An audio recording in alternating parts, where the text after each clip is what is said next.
Bonjour, alors je vous souhaite la bienvenue dans mon univers Smart Test. Aujourd'hui, dans ma première capsule, je vais aborder principalement l'utilisation de la plastifieuse, qu'on appelle aussi communément la lamineuse. Alors, c'est très simple, vous aurez besoin de deux choses très importantes. Premièrement, vous devez vous procurer des pochettes plastiques. Elles se vendent en petit format, mais vous pouvez aussi, je vous suggère fortement d'utiliser les grands formats. Parce qu'avec les grands formats, vous allez sauver au niveau du coût.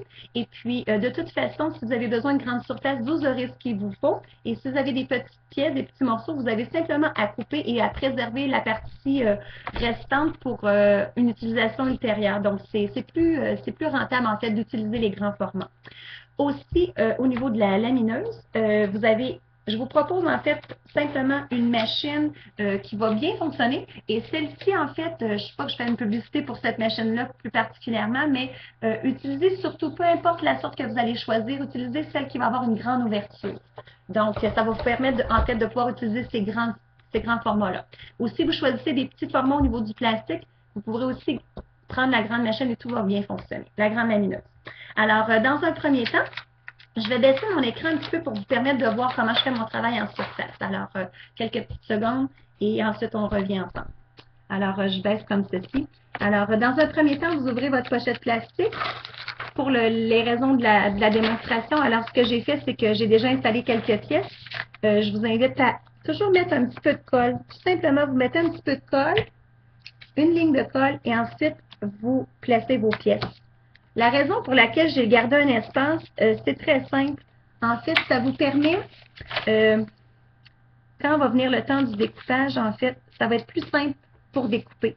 Vous aurez simplement, une fois que ce sera placé, de vraiment découper entre les lignes. Ça va aller vraiment plus vite de cette façon-ci.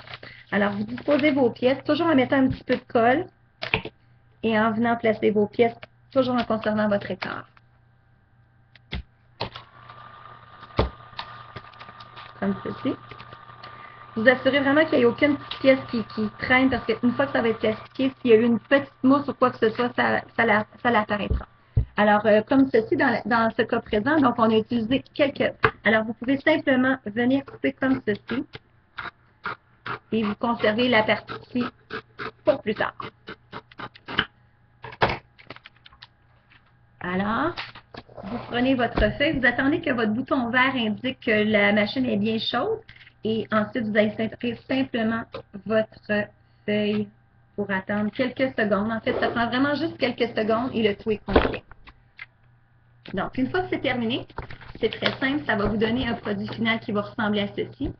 Je vous suggère, avant même de prendre la peine de découper, vraiment, si vous pouvez mettre vos velcro derrière, les placer avant même de découper, ça va vraiment simplifier votre travail et ça va vraiment optimiser votre temps. Alors, c'est ce qui met fin à ma première chronique sur le laminage. J'espère que ça vous a plu. Je vous invite à consulter ma deuxième capsule pour d'autres petits trucs pratiques. Alors, au plaisir. Merci.